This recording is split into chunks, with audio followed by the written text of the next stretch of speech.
What is up, everybody, and welcome to TierMonster's Guide to Thor! Are you ready to bring down the pain and the thunder simultaneously? We're gonna cover all the builds and strategies you'll need. This is Squiddish. Let's get rolling. Thor!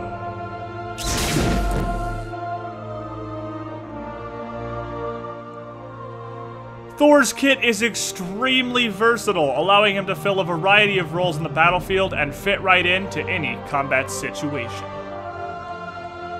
His one, Mjolnir's Attunement, throws his hammer in a straight line, damaging enemies on the way out and the way back. If it hits an enemy twice, minions will take half damage on the backswing, and gods double. The skill can be pressed again at any time during flight to teleport Thor to Mjolnir's current position. Pretty awesome. His second ability, Tectonic Rift, stuns enemies in its path and creates a wall that cannot be passed. Skills and attacks can pass over the wall, but enemy gods cannot, and sometimes it's worth just laying the wall down, even if you don't land the stun. Keep in mind it does have a short delay. Berserker's Barrage, or Spin to Win, is really what Thor's all about. He sticks out Mjolnir, spins in a circle, and damages and knocks back all enemies and minions in his path. And finally, we have the Anvil of Dawn, or as it's better known, the Thunder Dunk! After a short wind-up, Thor leaps into the air, crashing down, stunning and damaging all targets in his landing area. He is CC immune during the leap, and this can be used for just about anything. Initiating, exfiltrating, or killing off a wounded robot. Now, let's talk about field strategy, gentlemen. Thor is so powerful because of his versatility. His attacks work together so well that it's unbelievable. You can initiate into a fight with the Anvil of Dawn, placing yourself in the middle of combat before stunning or walling off your enemies with Tectonic Rift. A few slaps later, if they try to escape, teleport, chase them down with Mjolnir's Attunement, and then Berserker's Barrage them into non-existence. Because of his passive, Warrior's Madness, if you can surround yourself with enemy gods unexpectedly, you will get a massive physical power boost, allowing you to smash many faces into pieces.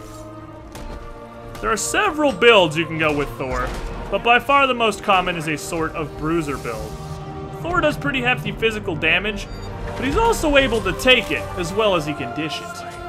I like to start my Thors with the Warrior's Tabi, moving into the Void Blade for physical power, penetration, and protections, and then going into Executioner. Thor is an interesting little mix of ability damage and physical attack damage, and Executioner helps it all. Slap him around a couple times to build up the physical penetration before you go in for the kill with Berserker's Barrage or a Mjolnir's Attunement double hit. It's an extremely effective combo. Go on to finish it off with some more bruiser type items and just some general face punchery, and you have yourself a very terrifying little death machine. He scales extremely well in the late game with both the damage dealing and the taking, and will gain the ability to smash directly down into combat, without giving the world's slightest crap about who happens to be there. You can even pick up a magic defense item or two if necessary, and play Thor as a very, very tanky little face smasher, similar to Hercules. One thing it's important to mention as a bruiser is the Frostbound Hammer. You're going to want to pick this up at some point in your build because it is extremely helpful. Thor is immune to slows while spinning with Berserker's Barrage, has 2 stuns at his disposal, and the ability to teleport. He has no issue sticking to targets. However, he doesn't really have any slows or way to help his team stick other than his wall, which has a fairly short duration. With the Frostbound Hammer, you'll have no trouble sticking to your targets, and neither will your team, securing their demise. Thunder Dunk! Now with this new meta and the recent inclusion of Bumba's Mask, it surfaced that Thor's a pretty darn effective jungler.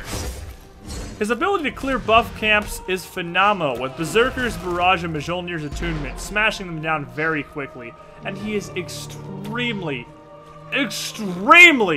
effective at ganks because of his ability to jump into any fight anywhere with his ult before the enemy has time to react. It's pretty great.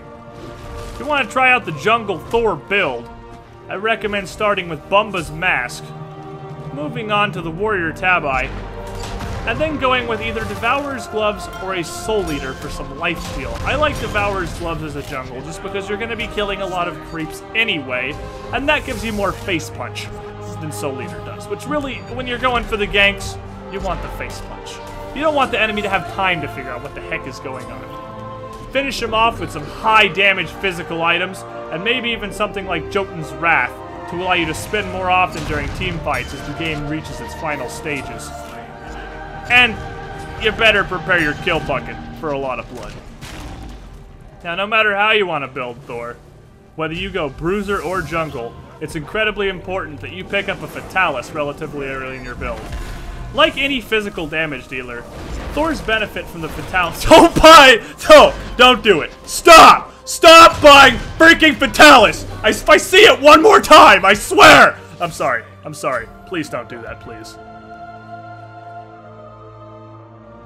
And that'll do it, ladies and gentlemen. That's all the basics you need to take the God of Thunder himself out to the battlefield and smash a whole lot of enemy skulls. You're gonna earn your way into Valhalla in no time. Make sure you manage your abilities, help your team stick to your enemies, and never forget how much damage just some regular old Mjolnir face slaps will do. This is Squiddish, and good day, gentlemen.